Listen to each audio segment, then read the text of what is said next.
87 के बाद विश्व बैंक ने डड़ौका मार के कहा स्कूल खोलो गांव गांव में, क्यों नहीं खोले? कहा हमारे पास पैसा नहीं है, तो पैसा का बोरा विश्व बैंक से खोल देंगे, ले जाइए और गांव गांव हर बसावट में स्कूल होना चाहिए।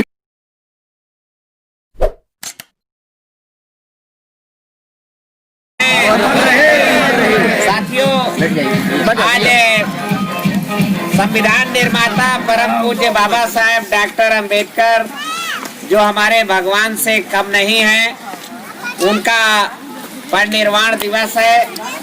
आज के दिन सामाजिक परिवर्तन मिशन ने बुंदेलखंड स्तरीय एक समान शिक्षा प्रचार यात्रा का फैसला किया और आज हम लोग बांदा से चल करके और हमारे बहुत ही जनप्रिय और कुशल और हमारे प्रधान जी गांव के सरपंच साहब ने इस प्रचार यात्रा का स्वागत किया।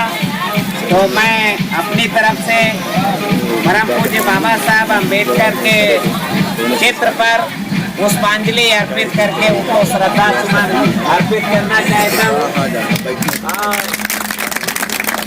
साथ ही साथ तथागत भगवान बुद्ध के चित्र पर भी हम उनको श्रद्धा सुमन अर्पित करते हैं। पढ़ाई के कारण मुख्यमंत्री हो गए, पढ़ाई रोक दी जाएगी।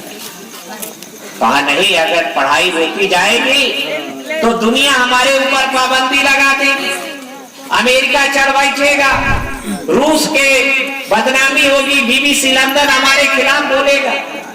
तो कहाँ है? ब्रह्म पंचायत बैठी, ब्रह्म पंचायत में तय हुआ कि सांप मरे न लाठी टूटे। ऐसी तरकीब खोजो कि पढ़ाई भी रुक जाए और हमार बदनामी न हो, हमें को कुछ कह न सके दुनिया वाले। तो उन्होंने कहा एक तरकीब है, सुप्रीम कोर्ट है, एक सुप्रीम जज रहा, सुप्रीम जज पीवी नरसिम्हा राव को प्रधानमंत्री को बुलाया। कहे नरसिम्हा राव भांग खाए रहते हो क्या? नरसिम्हा राव ने कहा कि नहीं, मैं काम कर रहा हूँ। तो कहा नहीं, गावन गावन पढ़ाई सचल रही है, अहिर पढ़ा जा रहा है, काची पढ़ा जा रहा है, कुम्हारवा पढ़ा जा रहा है, गडरिया चमारो पढ़ा जा रहा है, लोहार बढ़ई तेली तबूली दर्जी भुंजी खंगार सब पढ़े जा रहे हैं। बढ़ जाएंगे, इनकी आबादी ज्यादा है, आबादी ज्यादा 85% है। हमारी प्रधानमंत्री की कुर्सी उलट जाएगी। तो नरसिम्हा राव गंभीर हो गया, कहा कि जज साहब, उन्होंने कहा कि देखिए मैं एक तरकीब बताता हूं, तुम अगर पढ़ाई ऐसे रोकोगे तो तुम्हारी बदनामी हो जाएगी। तो मेरे यहाँ एक जनहित याचिका दायर करो और मैं जनहित याचिका में रोक आओ कि 2 बजे के बाद स्कूलन से, गांव के स्कूलन से जो विश्व बैंक ने खोल दिए, हम खुलवावा नहीं चाहते रहे ये देश में स्कूल। और चाचा जरा गौर करिए, 1947 में अंग्रेज भारत छोड़ के चले गए, पर 87 के बाद विश्व बैंक ने डड़ौका मार के कहा स्कूल खोलो गांव गांव में, क्यों नहीं खोले?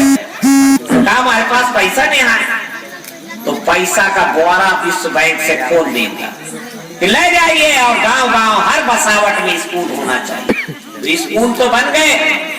तो सुप्रीम कोर्ट के जज ने कहा कि वो स्कूलों ने गांव गांव में क्रांति ला दी। अब हर बच्चा पढ़ रहा है और पढ़ रहा है तो प्रधानी छीन लेंगे, थानेदारी छीन लेंगे, डॉक्टरी छीन लेंगे, धन दौलत छीन लेंगे, सब ले लेंगे, तुम्हारी आबादी कम है। उन्होंने कहा जज ने कि ये रोना लेके आओ कि 2 बजे के बाद स्कूलन से लड़का भाग जाते।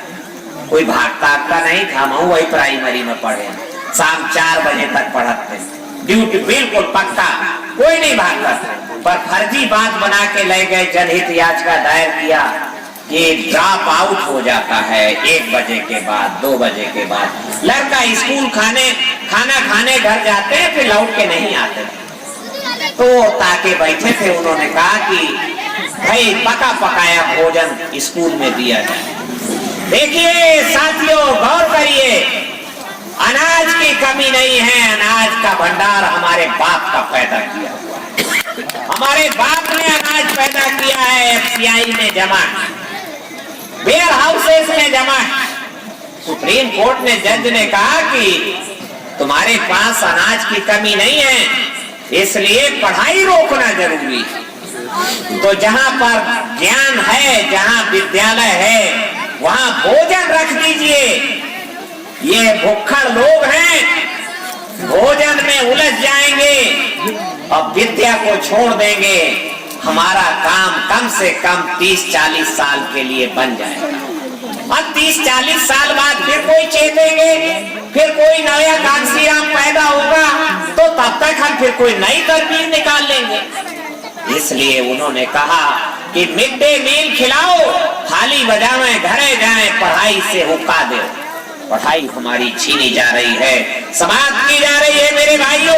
तभी एक पंडित जी बैठे थे वहां, उन्होंने कहा, अरे साहब वहां संतोष त्रिपाठी वहीं पढ़ा था प्राइमरी में, मेरा सुशील द्विवेदी भी वहीं पढ़ रहा है, तो मेरा लड़का भी अनपढ़ हो जाएगा इस तरीके से। तो जज ने कहा कि नहीं, अपने बच्चों के लिए अलग स्कूल, अपने बच्चों के लिए nursery school, convent school, public school खोलो और गरीब का बच्चा पढ़ेगा प्राइमरी में, मिड डे मील खवाओ, टाठी बजावे, घरे जाए।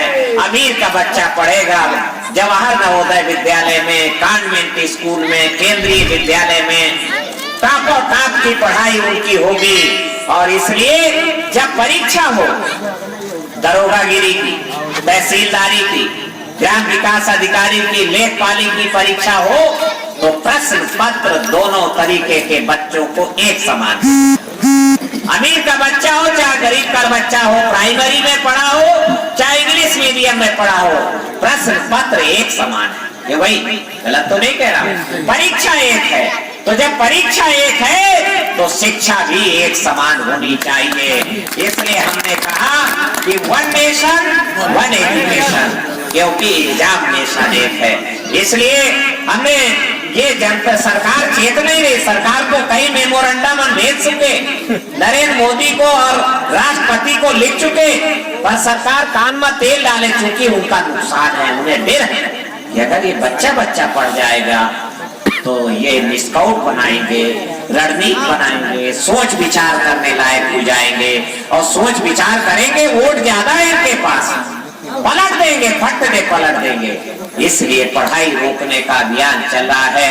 तो जबकि बाबा साहब अम्बेडकर ने संविधान के अनुच्छेद 21 का में लिखा है, वो मैं हूबहू आपको पढ़ के बताता हूं। उसमें लिखा है कि 6 साल से 14 साल तक की उम्र के सभी बालकों को निःशुल्क, अनिवार्य और एक समान शिक्षा देने का प्रबंध सरकार करेगी।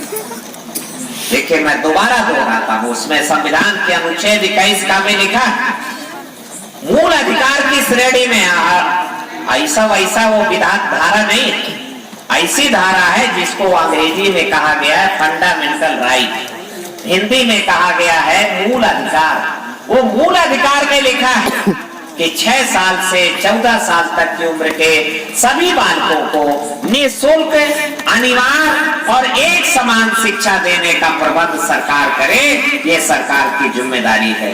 पर सरकार बेईमान है, डरी हुई है, दोगली, इसलिए दोगली शिक्षा दे रहे हैं, दोमुही शिक्षा दे रहे हैं, विभेदकारी शिक्षा दे रहे हैं। अमीर का लड़का अलग स्कूल में, गरीब का लड़का अलग स्कूल में, और गरीब के स्कूल में कोई भी अब रसूखदार आदमी का बच्चा, समृद्धशाली बच्चा नहीं पढ़ता है, स्वयं मास्टर का बच्चा नहीं पढ़ता है। जबकि जब हम स्कूल में गए थे आज से 50 साल पहले, तो मेरे गुरुजी का बच्चा भी मेरे साथ बैठ के पढ़ता था।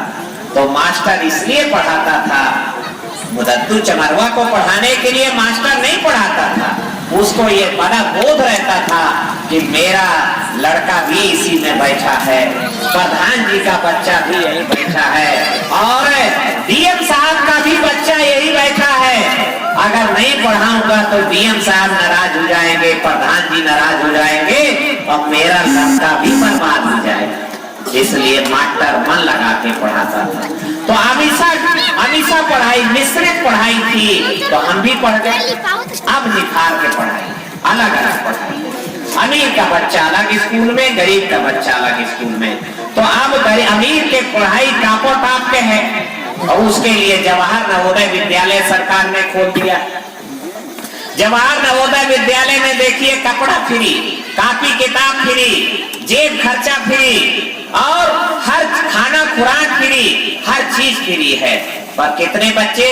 कुल मात्र 25 लाख बच्चे।